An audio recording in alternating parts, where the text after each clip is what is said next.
Okay, I think we still have another minute, so we'll at least, well, I guess I'm at 10. It depends on which clock I look at. So, Teresa, does it look like we have most of the committee here? We actually Or do you have wanna wait a every little member bit of the longer? committee is here. So, Yeah, they're here. Yeah. Okay, thanks. All right, I think we'll get underway because we've got some, just some general business that we can take care of. And then hopefully the rest of the folks that are going to join us this morning will have joined us. This is the April 30th, 2021 meeting of the Workers' Compensation Management Labor Advisory Committee. So thanks everybody for coming today. We're going to get underway right away. And Teresa, would you mind taking roll call? Yes. Okay. Let's see. Kevin? Teresa, are you talking? Here. We can't hear you.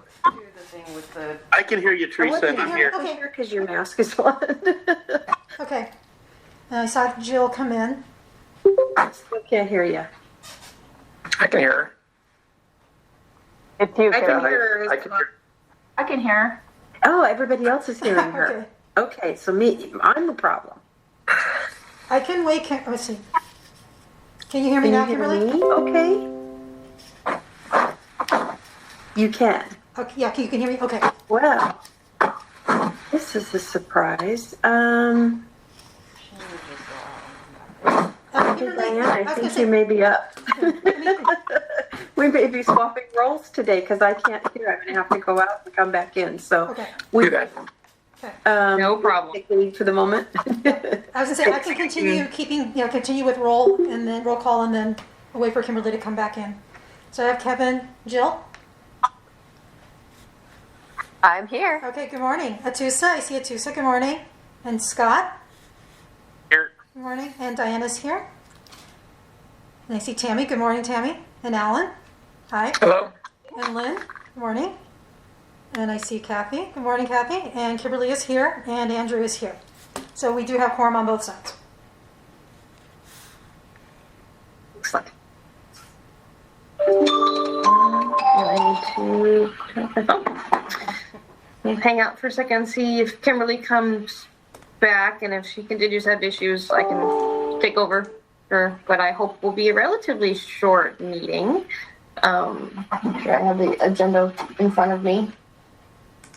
But I think, is there any updates, Teresa? I know there was an email that you just shared with Kimberly and I, if you wanted to share that with information yes. with the rest of folks while we wait.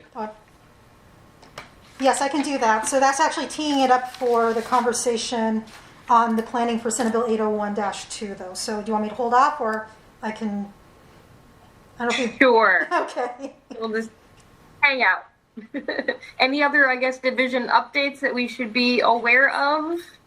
No, I mean, yeah. I think we can go ahead and adopt the minutes, and we can have Kimberly vote when she returns to the meeting, if you want to do that. Okay. Okay. We can absolutely do that. So I think we have meeting minutes from both April 9th.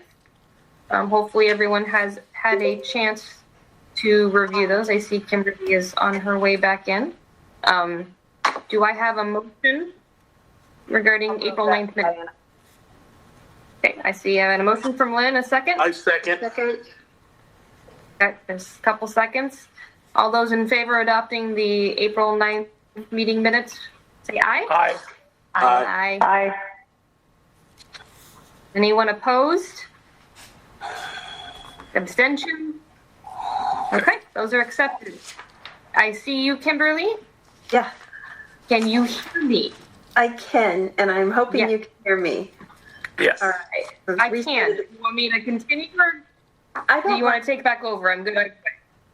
I don't mind taking back over. Thank you, Diane. I appreciate that.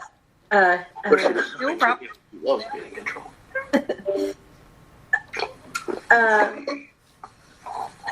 So we're going to move on to department updates.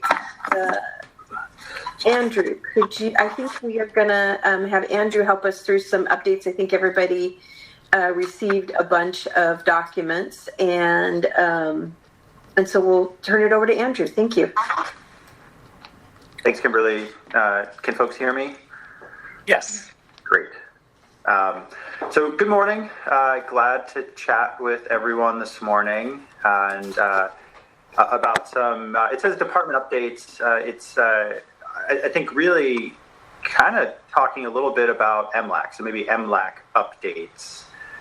And so I guess to back up a second, I'm still consider myself relatively new to being director. This is my first session with MLAC, and going through it, I know a lot of you have been involved either directly or indirectly with MLAC for quite some time. But I've spent the last couple months really observing MLAC as a committee, as an institution, and how it's pursuing its mission and its statutory and historical objectives. And over the last couple of weeks, reached out to a number of people, both the co-chairs, some other members, some former members, and a number of stakeholders to MLAC and to the process, and had some really good conversations about, what's been going on this session, how MLAC's been working, and really asking for some feedback on things that maybe we could work on to improve how MLAC pursues its mission. And that's really what I want to kind of talk to the committee about today. I want to add, of course, the last year has been incredibly tough and challenging on everyone in a million different ways, with the pandemic and wildfires, everything being virtually, right? So I've never met most of you other than through a screen or a phone call, and it's tough to work together like that. It's tough to, especially when we're addressing really complicated, complex issues. But I don't think the pandemic and the virtual world is kind of solely kind of a driver of some things that I think we can work on and really take an opportunity now to focus a little bit on MLAC and improve how we function and again, how we meet our mission. And I got to say, one of the things that was really clear in the discussions I had with everyone is that everyone is committed to MLAC and committed to MLAC's mission and really wants to see MLAC succeed as best as it can. I can assure you the department feels the same way. We're extremely committed to MLAC, what its mission is, supporting MLAC, providing it all the resources we can, and making sure that it succeeds. So I mentioned, what am I really getting at? What do I want to talk about? So Kara sent around what we can, I guess, technically call MLAC's rules and guidelines and procedures, and it'd be interesting to know how many of you have even ever seen those before as part of, being a member of MLAC. I don't think I hadn't seen those before. I asked for them, and it took a while to find them, and I don't think they've really had any attention paid to them. And folks were using paid to accomplish business, so they're a little outdated, to say the least. And one glaring thing really stood out to me that's missing, and something that I heard some feedback from folks on, is around the subcommittee structure sessions. Right? So subcommittees are a really important way that this committee operates and addresses issues. We'll talk a little bit later about how we might use a subcommittee for the 801 work. But there's a couple words, but not really much around how a subcommittee's formed, who's a part of it, how it does the work, how it gathers input, and does what the committee asks it to do. So here's what I'm proposing based on, and this is based on all the feedback I've received, my observations, and I did have a conversation with the co-chairs last week about this.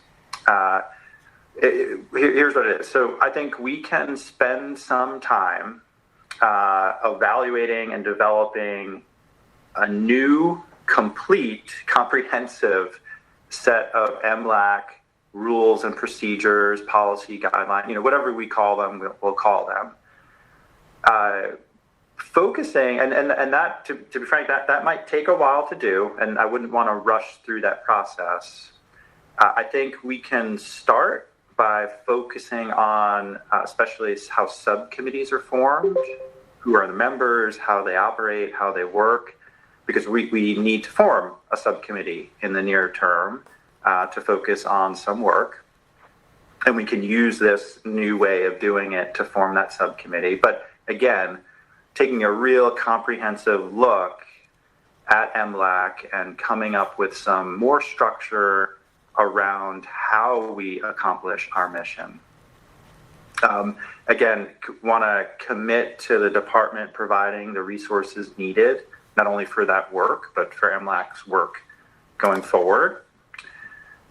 We can talk about how to accomplish this work, whether we want to ask for a few volunteers to get together and work with the co-chairs or the department or whoever else to do this. We've already started pulling some research and looking at examples of other things we or others are already doing. None of this is new work that we're going to have to create from whole cloth. It's more figuring out the best things that are already out there that we can implement here.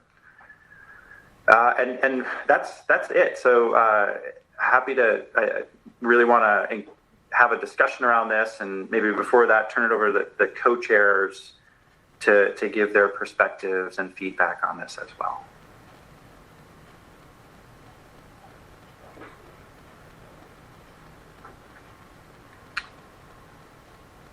I just wanted to say Yes. thank you for providing this material. If I saw it, perhaps at the very beginning of my time on MLAC, I certainly do not remember it. But then again, that was quite a while ago at this point. And since last year counts as like 4 years, it's a really long time ago. So thank you for finding it. I definitely appreciate the opportunity to try to bring this stuff up to a more current level and utilize it as a opportunity for us to figure out how to both form the committee for the 801-2 topic, but also creating something that I think that's more sustainable moving forward. I do have one particular question, and it was on the group operating guidelines. On page 2, there's a surface deal with differences or bullet points, and one of them says lack of agreement triggers facilitator if each side agrees, issue specific. Do we have a facilitator? And if so, who is that? And how does that work? Or I guess, how did it work? And I guess we can have the conversation about how we want it to work moving forward.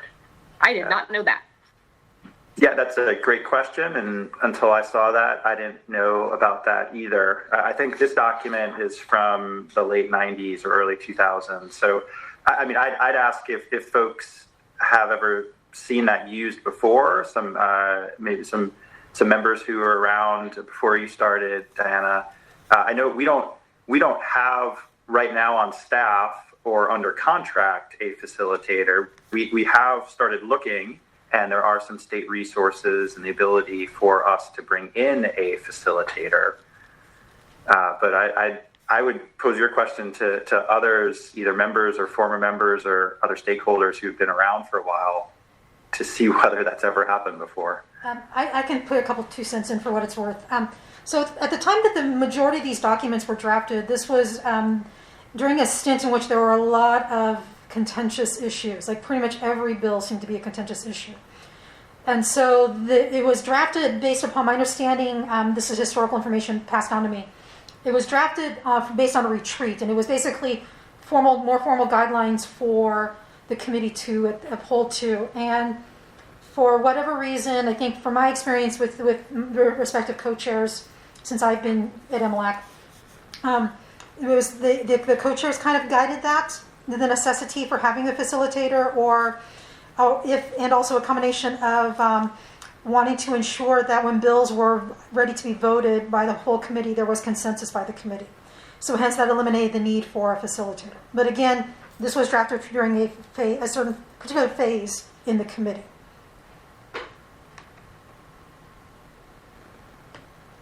I think it's a great question. I know that I saw on the list of who signed it for the values. Was it the values? Yeah. That it looks like if that was the same time period where we might reach out to somebody like Sherry Sundstrom or Bob Shiprack.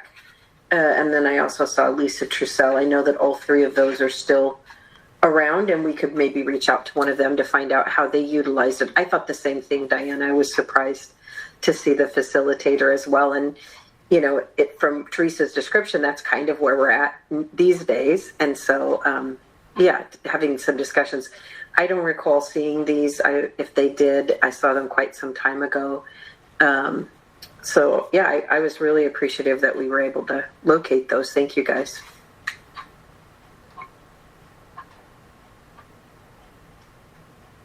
Go ahead, Tammy.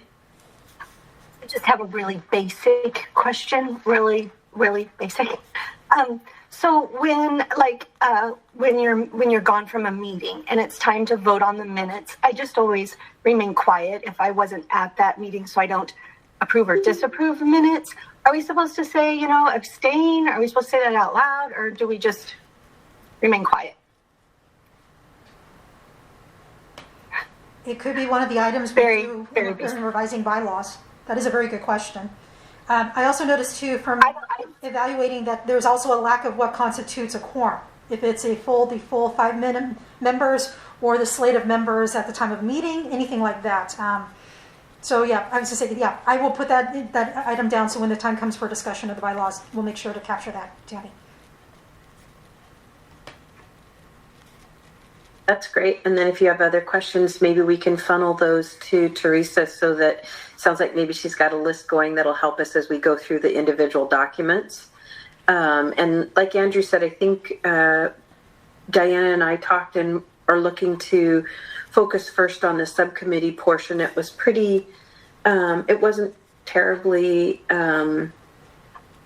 illustrative in that section, so it would be nice to have some more discussions of there's different types of subcommittees and how do those work and what are the just a little bit more information for us surrounding those and how they work. And so I think that's where we're going to focus on in the near future so that we can get that established as we move into needing a subcommittee, which we will be needing here in a very short period of time. So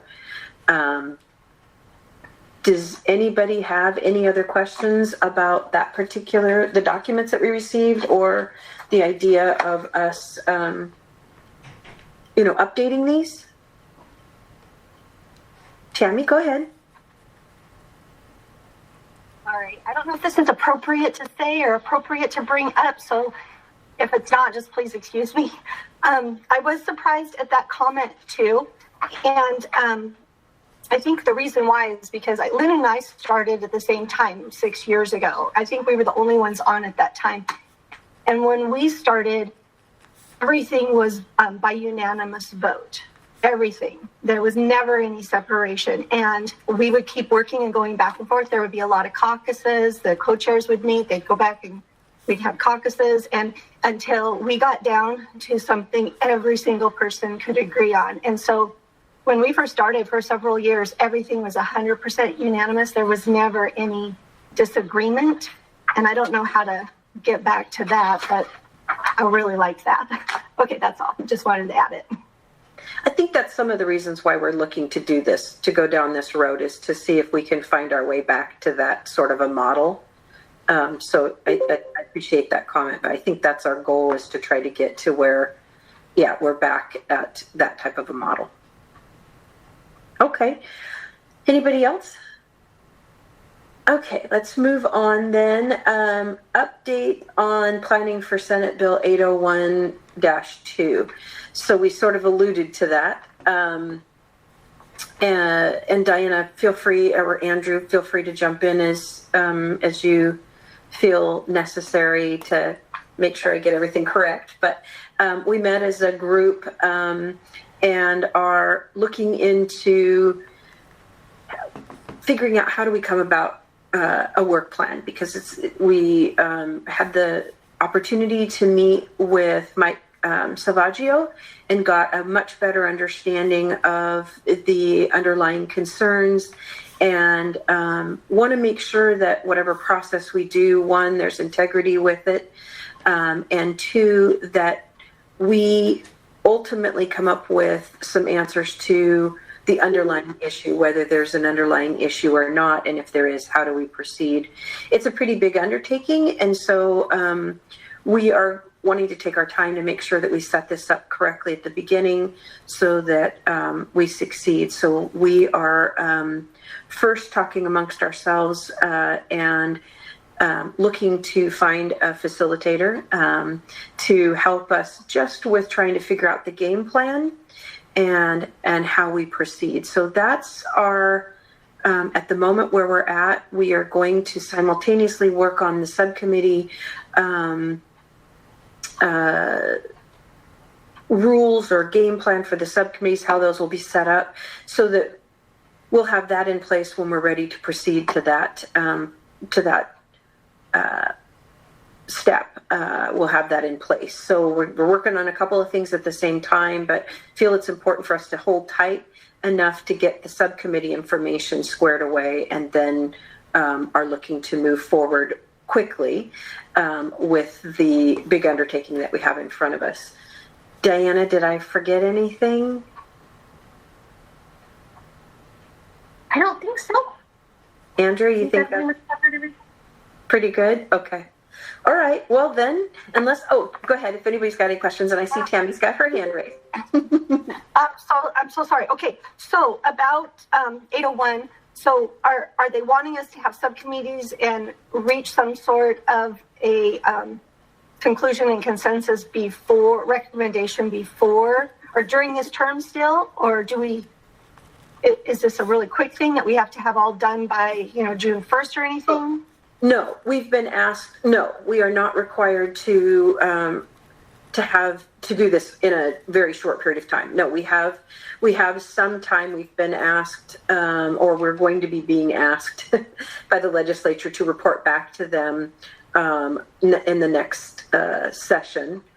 But we've got we have some time. We are not under a time crunch at the moment, but I want to say that I think both Diana and I, we do have a sense of urgency. We want to be able to meet what they're asking us to do. So we are pushing forward so that we're not at the end rushing, which we don't want to do. We want to be able to take our time and get this right. I see Alan and then Diana. Thanks. 801-2. Could we have it recirculated? The points that we're to consider in the subcommittee meeting. I got something a couple of weeks ago that was a draft bill. Is that still those 3 points? Those still points that we're going to be contemplating in the subcommittee meeting? I think that's a great question, Alan, and I think the answer is we don't know yet. I think part of the initial planning is going to be figuring out how that process is going to work, and as a group, how are we going to figure out what the right questions are to ask to get to the answers at the end. And so I think at this point, just know that we're hoping to come back with a game plan that will put us on the right step to figuring out the exact question that you've just asked. And my other thought was my memory of those points brought up in that draft. I very much appreciated getting this from Andrew today, the statute establishing MLAC. And when I was reading it, I was thinking, and this is just my opinion for contemplation, I'm not sure that our mandate described in paragraph 3 of ORS 656.790 really encompassed all of the issues that were mentioned in the draft of 801, 802 I saw earlier. I'm looking at the 3A, B, C, D, and E. I want to make sure that anything we take on is within that mandate and doesn't go beyond it. Mission creep. So I think you've mentioned some things that Diana had concerns about herself when she testified. And so one of the things that we talked about was working in conjunction with another agency if that's warranted. And I think that will be part of that master plan as we get our game plan of how do we proceed. That will be stuff we're going to talk about. So great questions, and I'm glad that you're thinking about those types of things. We're definitely going to have those discussions. Lynn, I saw your hand, but I think Diana's was up first, and then Lynn. And I just kind of wanted to touch on what both Alan said and what Kimberly said, is that, it's trying to figure out how to do this the right way will help us figure out how to do it quickly and efficiently to get an answer back to the legislature. What we don't want to do is just kind of all to sit down in a room and have, generalized questions and send the division to go look at something and get us data and then realize that that's not really the data that we wanted to look at, and to recognize the fact that, as Alan pointed out, some of these issues probably fall more within or squarely within BOLI's realm, not ours, which is indeed, as Kimberly suggested, is one of the things I brought up to the Senate committee when I testified. At the end of the day, they gave it to us anyway, so we have to figure out what to do about that. I respect and hear you when it comes to not exceeding what MLAC should do, though to a certain degree it sounds like the legislature has said that this is what we're going to do. So trying to figure out how to do it, in a productive fashion. So I don't think there's any desire to have a delay. Like I hear that people want to get going on this, and I appreciate that because we do have a time frame, but I want to make sure we move forward with the plan and the right resources. Because we just start having meetings without any real structure to how we're going to do this. And I want to be respectful, and I know Kimberly heard this and agrees with it, that one of the reasons that the proponents of 801-2 wanted a task force is because of the specificity of who was involved. And so trying to figure out what a subcommittee that's going to address this topic looks like is really important, because I do think that there is a need to have consistency and dedication to the people who are going to do this, and to make sure that there's a balance in the voices that are speaking when it comes to this. That was a really important ask that Mike Savaggio shared with us, and I think that we are part of what we're trying to do with both, which touches on what Andrew spoke about, and what we're trying to do with this subcommittee is to figure out sometimes different asks of MLAC need different types of subcommittees, and this is one that's going to look different than it has before in order to do what I think what needs to happen, and to do it efficiently, and to do it in a way that is respectful of what the goals of 801-2 were, at least initially, while still trying to do what MLAC needs to do. Hopefully that helps. Thanks, Diana. Hey, Lynn, did you have something still? Okay. Yeah, and I truly appreciate the approach that's being taken here. I think it makes perfect sense, and taking a step back to take a step forward is often a very good thing. I just wanted to get a better sense of how much timing, what's the timing on this initial figure it out phase? Are we talking a couple of months, shorter, longer? And maybe you don't know at this point, but at best guess. And then what involvement do you see for the full committee? I mean, at what point do we all get back together to start these discussions? Do you poll us in the meantime about certain ideas that people are having? How do you envision this working through? I think those are great questions, Lynn, and I think we don't know the answers. And that's hopefully what we're going to learn with the facilitator. I believe when we talked with Andrew, we believe we are going to be able to work through the constructs of what a subcommittee looks like here in about a month. That we should, is that right, Andrew? That we think we're going to, maybe it'll be less. I'm sorry. Yeah, a month or two, something like that. Yes. Yeah, and then we'll be able to move forward. And I think probably simultaneously with that, I would hope that we're also kind of meeting with the facilitator to figure out, just some initial things. But I would hope that we are underway in a month or so with the actual moving forward with the 801-2 concepts that they were looking at. And I think the other questions are great questions that I don't have the answers to. I don't think maybe Diana does either, that we don't know what it's going to look like and how it's going to involve folks. Of course, the full committee would be the one that would have to vote on whatever the results are out of the subcommittee, but how we interact with those, I think those are all really good questions that I'm thinking now that as the questions are being raised that we're really going to look forward to these minutes, because it'll help us as we work with the facilitator to make sure that we're getting all these really good questions in the mix. So I'm sorry we don't have more definitive. It feels like we're being squishy, but it's just that we're just not at that point to be able to answer all the questions.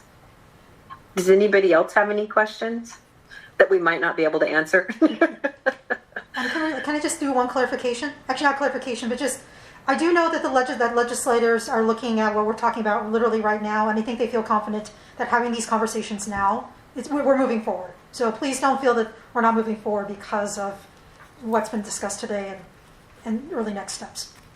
Yeah. Thank you, Teresa. Yeah, and I think Kimberly, just along the same vein, I've been thinking of it as, we're already a few months ahead of where we would have otherwise been. So 801-2 would have been passed. That wouldn't have happened still for some time. It wouldn't become operative until 90 days after it was passed, and then a task force had to be formed. So, the work wouldn't have started under 801-2 until the fall, winter time. So we're ahead of schedule compared to that, which is why I thought, we've got some time now to, Lynn, you said, take a step back in order to take some steps forward was a good way to think about it, that, we can be deliberate now and plan ahead so that when we do get into the details and get into the work and the analysis, we're best suited for it. That's very well said. Thank you, Andrew. Okay, I think unless somebody has anything else on 801, I believe we are going to move on to 489. And we were looking to have a report from the stakeholders. And because we don't have a sign-up sheet, I'm not exactly sure who's going to be coming forward. My guess would be Keith. And I don't know whether it would be Elaine or Kirsten. I'm not sure who would also be providing that update. So, Diana, did you have any sense of who's... Elaine's here. Great. Is Keith here as well? Do you see? Elaine Schooler for Safe Corporation. I'm not sure if Keith was planning on attending today or not. Okay. But I'm happy to give a summary of sort of where the parties are at. Yes. So we had an initial discussion, a small group from the trial lawyers and then a small group of attorneys from our defense group get together earlier this week and have an initial discussion about the issues in Senate Bill 49 and also the issues that have been raised by our group, and had a very productive discussion, agreed to take some of the pieces that were discussed back to our members and also gather some additional data that the group can then discuss at a follow-up meeting that we already set for next week on Tuesday to continue our work. So progress has been made already. It was a really useful initial discussion to sort of lay out how to proceed and address some initial questions and concerns that both sides had.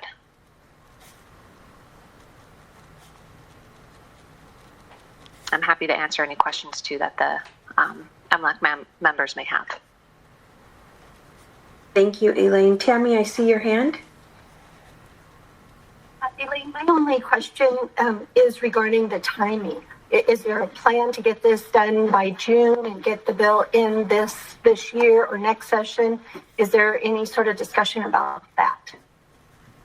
Yeah, initially at the outset of the meeting, we talked about when we would want to sort of have our discussions come to a conclusion and be able to come back to MLAC with a report. The initial thought was to have that wrap up by the fall so that if there are proposed legislative changes that either party want to bring forward, we can engage MLAC and also get draft language over to Legislative Council for the 2022 session. Thank you. You're welcome. Does anybody else have questions for Elaine? I would love to hear at our next meeting, we'll probably do an update as well, but it would be nice to hear a little bit more about the specific topics so we understand what those are as you guys continue, not to weigh in on them, but just simply to understand what the topics are that you guys are discussing. Diana, did you have anything or any questions? I can just report that I did hear from Keith and from OLA saying that they also found the conversation to be productive. I didn't really have any other details beyond that. I did text him, but I think he was otherwise occupied today. So, okay. But I agree with, as you guys get a little bit further along about which things you're gonna address in specific, it'd be good just for us to have an idea of what direction you're heading. Again, not to weigh in on it necessarily, but just to have perhaps a little bit of a preview of what's to come. Sure. If you like, I can give you more specifics about the meeting earlier this week, or if you prefer to wait, that's fine too. I think it would be fine to wait until the next meeting because then you know as you come back you may have added stuff. So I think I'm okay with waiting if everybody else is. Okay. Is there somebody here today from OTLA that might want to speak as well?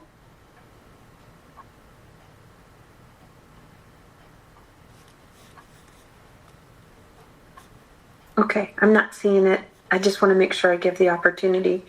Thank you, Elaine. That was helpful, and I'm super glad that we are in a moving forward fashion and making some progress. So I know you guys did fantastic work in the previous years doing the collaborative type of discussions that you're having. So I'm looking forward to hearing what you guys end up with. So thank you for that update. I think that's all that's on our schedule. This was a much shorter meeting than I anticipated we were going to have, but I think that's a good thing. Does anybody have anything they need to share or want to ask? Oh, yes, Diana. I just wanted to clarify while everyone's here. I think we had a tentative meeting set for the 7th as our next meeting. I think that this meeting was intended to replace that meeting because we were trying to get the ball rolling and on some other subjects. So I just want to figure out exactly when our next meeting is going to be so that we can let Teresa and Kara do their typical polling for times and that sort of thing. I'm believing it's the 21st, but please correct me if I'm wrong, Teresa. Yep, you've got it. Yep, May 7th and the 21st are on the current printed schedule. Is that what your understanding was as well, Kimberly? I just don't know if we're going to have anything different to talk about by next week. I don't have any issue with canceling the 7th. That's fine by me. And then I suppose if something comes up and we feel like we need to meet sooner, we could. But it seems to me the 21st is a reasonable time frame since there's no legislation right now. That certainly seems reasonable, and hopefully we'll have made some progress in the subcommittee portion so that we would have something to report back on. And at that time, I think we'd have the parties that are working on the 489 language come back and give us a good report. So I think that sounds good to me. And did you have anything else, Diana? Okay, Scott Strickland had put a comment in that he would like to make a comment. So, Scott, go ahead. Yeah, just a really quick thank you again, Director Stolfi and Teresa and Karen, whoever else was involved in digging those up. I think that was extremely helpful for me, being a very new member and starting out COVID. It's helped give some perspective on the process and how everything works. So I just want to say thank you again for that. Okay, with that, we are going to close this meeting. We're going to adjourn, and we'll see you guys hopefully on the 21st. Thanks, everybody.